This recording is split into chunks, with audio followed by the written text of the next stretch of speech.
So, a 58-year-old woman in Canada was recently charged $2,300 because she was driving six sedated patients from the hospital to their home for like $10, right? And she would take no tips. So, this in Canada is very cheap, right? Like, typically, what they did before uh, was, the people would take a taxi, and that costs a lot of fucking money.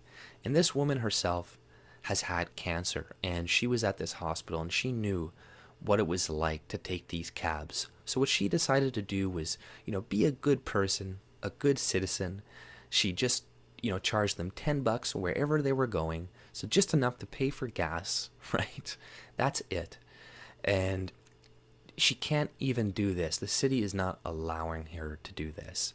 And this is because recently there was a bylaw they passed when Uber tried to come into London, Ontario. And the taxi companies, they bitch and moan. They've been doing this for years, ever since these companies have been trying to get into the market because, they don't want them. They want a monopoly. They want people from the hospital. They want sick old ladies and men to pay tons of fucking money, even though they're probably broke or poor and shit. So, they don't want cheap solutions like this. And the government just always comes in and helps them, right? It's like this is why I fucking hate police to a large extent. It's like they're tax collectors, man. Like this is what they're doing. They did a sting operation on this woman. They pretended to be a sick person. Then she picked them up, she's being nice, cordial, driving them home, and then once they're about to get out, then they come out and bust her. And then they're like, "Oh, here's $2,300. Now you got to pay an extra $500 in court fees." So, this is just crazy. Like, this is why there's more poverty now than there used to be. This is why people stay poor, because you have government regulations to come in and keep people poor. Like, and think about if the government just let Uber in to begin with, or let other people just drive people around for a price. Like, think about how much money people would be saving. But that's not the case. We're forced to pay these taxi companies. I know a lot of people hate Uber because they're like, oh, they're driving, they're employing crazy Muslims and shit. Like maybe they do, but nonetheless, you need that fucking competition. Otherwise, the taxi companies are gonna have a fucking monopoly, and they're gonna be able to charge you whatever the fuck they want. So, we're punishing old ladies, 58-year-old ladies who are just trying to help people, right? Like we're not even allowed to help people unless you have a license. Like this is crazy. This is, some people love regulation so fucking much. It's like they don't see the hindrance that it causes within the free market or within just average citizens or just trying to help people. You can't even sell fucking orange juice on the side of the street anymore. Like when I was a kid, I used to do that. And you'd be able to make a little bit of money, you could be able to buy some shit, and you don't have to depend on your parents. But now you can't even do that. You can't do anything because, maybe it's sick. Somebody will get sick. You get poisoned or some shit. It's like, let people take their own fucking risk.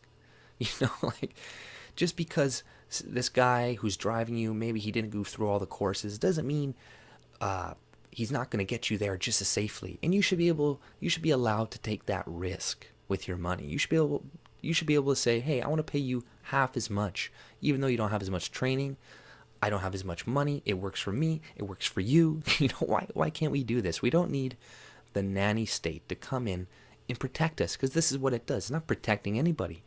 It's charging this woman who is already poor, who's already on disability, $3,000. Plus the court, like $2,300 plus the court fees. It's like $500-$600. So that's insane. This is how the government keeps us poor. And it's like, I think about stuff like, the tiny homes thing. And like this, in my opinion, could solve a lot of poverty. But you know what they end up doing? They end up being like, hey, you have to make your house this big. If, you have to make it on wheels if you're going to make it this small. You can't put it here. You got to have a window here, a bathroom here, this, that. All these regulations just keep people poor. Now they're going to be dependent on government housing because they can't afford to buy something that's cheaper, that's smaller, right? Imagine if people could buy these like little homes for like $50,000. They could pay it off, sell it. You just need a nice warm place to stay, some place to cook, some place to read. People don't need a lot.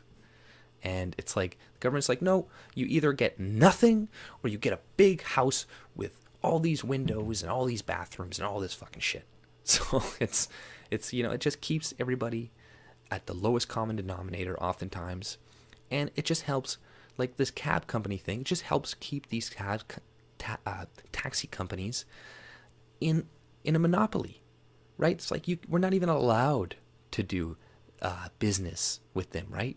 We have to have all these different qualifications just to drive somebody. It's like, are you fucking serious?